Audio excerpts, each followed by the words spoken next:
The future. Has the first person to live forever already been born? Did you know that there is a species of jellyfish that is actually biologically immortal? That means that unless it is physically killed by a predator or disease, it will potentially live forever and never die.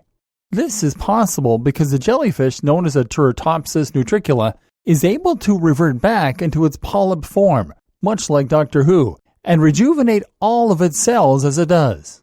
Personally, I believe that this is the most likely way humans will be able to achieve immortality. But that's besides the point. The point is that however we might eventually crack biological immortality in humans, many scientists agree that the first child to live forever has probably already been born. How is this possible? And how likely is it? Why, it might be possible.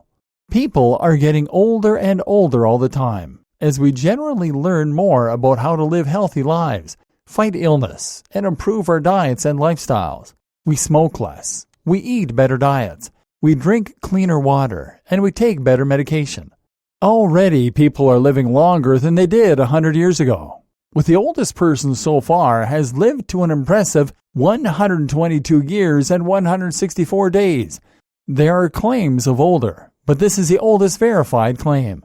If you make the assumption that this record will be beaten, then it's safe to say that some people born today might live to 130 or even 140.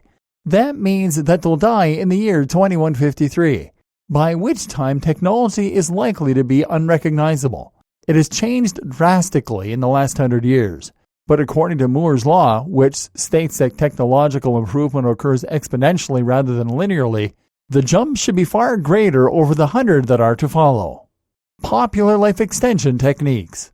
During this time, it's highly likely that we will see medicines and technologies introduced that can extend our lifestyles. Already there are many signs that this may be the case, and many candidates for the technologies that might do this.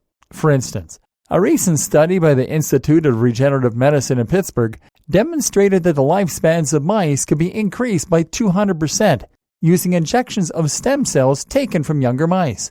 This has already been shown to work effectively on mice, so it's probably only a matter of time until we start seeing something similar being tested on humans, less than 140 years away. Other methods have also been proposed for extending the human lifespan.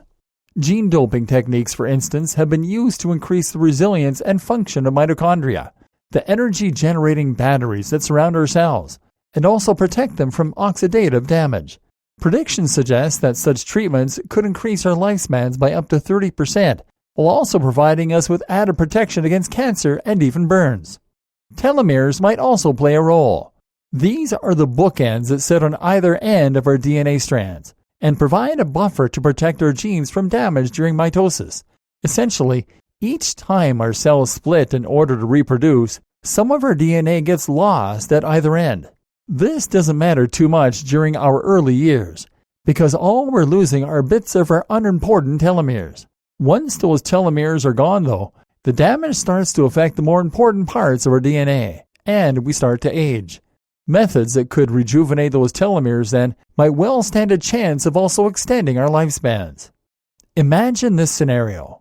So let's imagine that all these techniques are introduced in the next 140 years, and are proven to be successful. It's theoretically possible then that your children might have the option to extend their already longer lifespans by up to 300%, meaning that they could live to be 420. They'll also be less likely to suffer from various illnesses. And if they do get ill, they'll be able to address those illnesses using far more impressive medical technologies. This now takes them to the year 2432. At which point, there are bound to be countless new technologies that could enhance their lifespan even further, or perhaps even indefinitely. Of course, it might not go that way. It could be that we destroy ourselves in a nuclear war long before their 30th birthday, or that their lifespans decline through inactivity and an over-reliance on computers and gadgets. But still, it's rather amazing to think that theoretically at least, the first immortal may well be among us. And even though it's rather unlikely, that could even be you. Of course, in the meantime, you need to do everything you can to keep yourself healthy and youthful for as long as possible.